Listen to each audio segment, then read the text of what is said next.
Kita beralih ke sorotan lainnya, Saudara. Dewan Pers meminta TNI Polri membentuk tim investigasi bersama untuk mengusut kebakaran rumah wartawan Tribrata TV Sampurna Pasaribu yang menewaskan Sampurna dan 3 orang anggota keluarganya.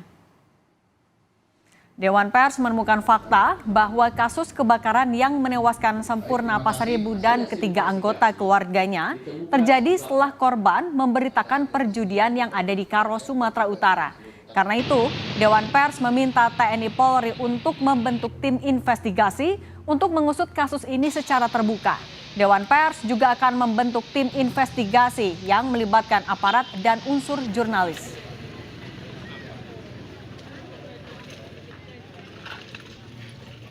Ditemukan sejumlah fakta bahwa kasus kebakaran yang menewaskan 4 orang tersebut terjadi setelah korban, yaitu saudara Riko Sampurna Pasaribu, memberitakan perjudian yang ada di Jalan Kapten Bom Ginting, Kelurahan Padang Mas, Kecamatan Kabanjahe, Kabupaten Karo, Sumatera Utara, dan diduga melibatkan oknum TNI.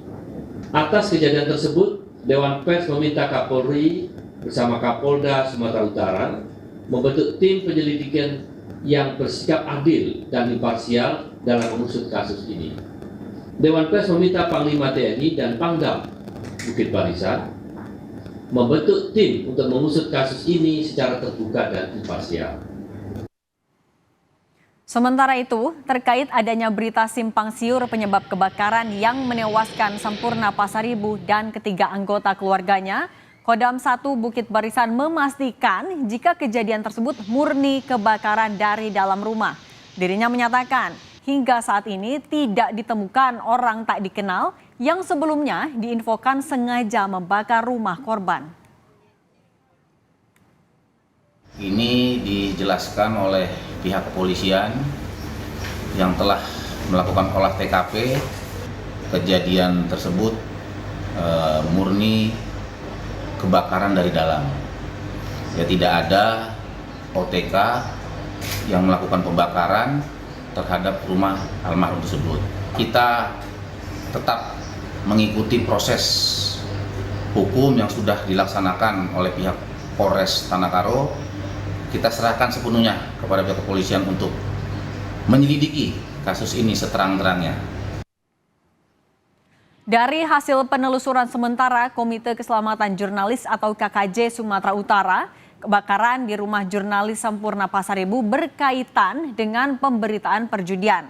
Hasil penelusuran KKJ menemukan sebelum kebakaran terjadi ada saksi yang melihat beberapa orang tak dikenal bolak-balik melihat rumah Sampurna Pasaribu.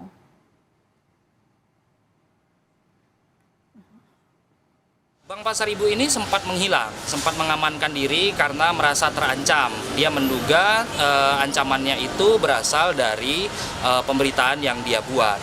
Penelusuran kami kepada para saksi sebelum kebakaran itu terjadi, ada sekitar 5 orang yang berseliweran di seputaran rumah Bang Pasaribu. Anak dari korban Pasaribu ini itu mengaku terancam saat dimintai keterangan di Polsek Karo. Untuk mengetahui perkembangan investigasi kasus kebakaran rumah yang menewaskan Riko Sampurna Pasaribu di Kabupaten Karo, Sumatera Utara, sudah tersambung bersama kami Wakil Komite Keselamatan Jurnalis atau KKJ Sumatera Utara, Prayugo Utomo. Mas Yugo, selamat sore. Selamat sore, Cindy. Ya Mas Yugo, dari KKJ kan sudah melakukan investigasi. Apa temuan yang sejauh ini didapat terkait kaitannya antara pemberitaan yang sudah dilakukan sebelum kejadian dan juga setelah adanya kebakaran di rumah korban? Ya, sebelumnya saya menyampaikan rasa duka cita, kami KKJ Sumut menyampaikan duka cita mendalam pada keluarga korban Sampurna Pasaribu atas meninggalnya Bang Sampurna Pasaribu. Ini menjadi duka kita semuanya, kawan-kawan jurnalis di Sumatera Utara. Nah, hasil penelusuran KKJ Sumatera Utara itu ada menemukan beberapa kejanggalan yang kami lihat dari kebakaran ini. Yang pertama itu adalah soal sebelum kebakaran terjadi, Bang Pasaribu ini kan sempat memberitakan soal dugaan perjudian yang diduga dikelola oleh aparat militer. ini dilakukan, berita itu kami telusuri terbit pada 22 Juni 2024. Nah, kemudian dalam pemberitaan itu dia juga jelas-jelas menuliskan nama oknum yang dimaksud.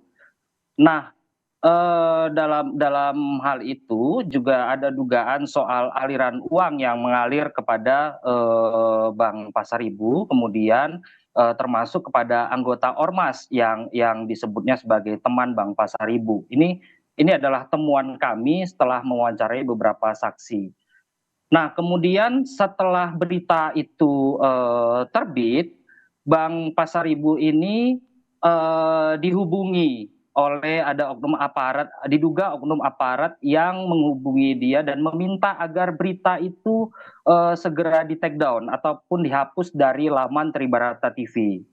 Nah, kemudian pihak perusahaan saat itu tidak menghapus berita itu. Kemudian ada juga petugas kepolisian yang sempat menghubungi perusahaan media online tempat korban bekerja dan meminta agar pemberitaan dibuat secara halus. Pemberitaan yang dimaksud adalah soal unjuk rasa tokoh organisasi keagamaan di Kabupaten Karo yang menuntut agar Kapolres Karo dicopot lantaran maraknya judi, prostitusi, dan narkoba. Nah, kemudian setelah ramai pemberitaan itu muncul, pimpinan media tempat Bank Pasaribu bekerja ini sempat menghubungi Bank Pasaribu. Oke. Namun saat itu dia bilang aman-aman saja. Tapi Oke. ada pernyataan bahwasannya Bank Pasaribu ini sempat merasa was-was atau merasa dalam ancaman saat itu karena dia menduga akibat pemberitaan yang dilakukan diberitakannya. Oke, Mas Yugo, tapi artinya memang ada intimidasi sebelumnya? Kita belum mengetahui apakah ada ini bentuknya intimidasi atau enggak, karena ini masih dugaan hasil temuan kami di lapangan. Karena saat itu juga ada seorang ketua ormas yang menghubungi Bank Pasaribu sebelum kejadian kebakaran itu mengatakan bahwasannya Bank Pasaribu dan beberapa kawan ini sedang diikuti. Makanya Bank Pasaribu sempat mengamankan dirinya tidak pulang ke rumah karena merasa was-was dan berada di bawah ancaman tadi. Oke, soal informasi ada penguntitan itu juga ditemukan kan, kali kalau dari Kapendam membantah itu tidak ada orang tak dikenal di sekitar rumah. Kalau yang Anda temukan seperti apa? Nah, berdasarkan keterangan saksi yang dihimpun oleh teman-teman KKJ di lapangan, para saksi ini mengaku ada sekitar 5 orang sebelum kejadian kebakaran itu yang berseliweran di sekitaran rumah Bank Pasaribu. Ini yang masih menjadi pertanyaan dan kami juga masih menunggu hasil penyelidikan kepolisian apakah juga menemukan fakta yang sama dengan yang kami temukan berdasarkan keterangan saksi-saksi yang kami wawancarai di lapangan. Oke. Kan ada beberapa desakan yang disampaikan oleh KKJ termasuk juga kepada polisi. Kalau dari KKJ melihatnya, apakah sejauh ini proses yang dilakukan oleh polisi sudah cukup transparan, Mas Yugo? Ya, kami belum bisa menyimpulkan apakah Polres yang dilakukan kepolisian sudah cukup transparan. Yang pasti KKJ Sumut mendesak dan menuntut kepolisian untuk menyelidiki kasus ini dan mengungkapnya secara terang benderang secara fakta yang terjadi di lapangan. Apakah memang kasus ini murni kebakaran ataukah ada hal-hal lain yang sebenarnya menjadi penyebab kebakaran di rumah Bank Pasaribu yang menewaskan Bank Pasaribu dan 3 anggota keluarganya. Oke, baik. Tentu penanganan kasus secara terang benderang ini jadi harapan semua. Terima kasih banyak Mas Yugo sudah berbagi untuk Kompas Petang. Sama-sama Cindy.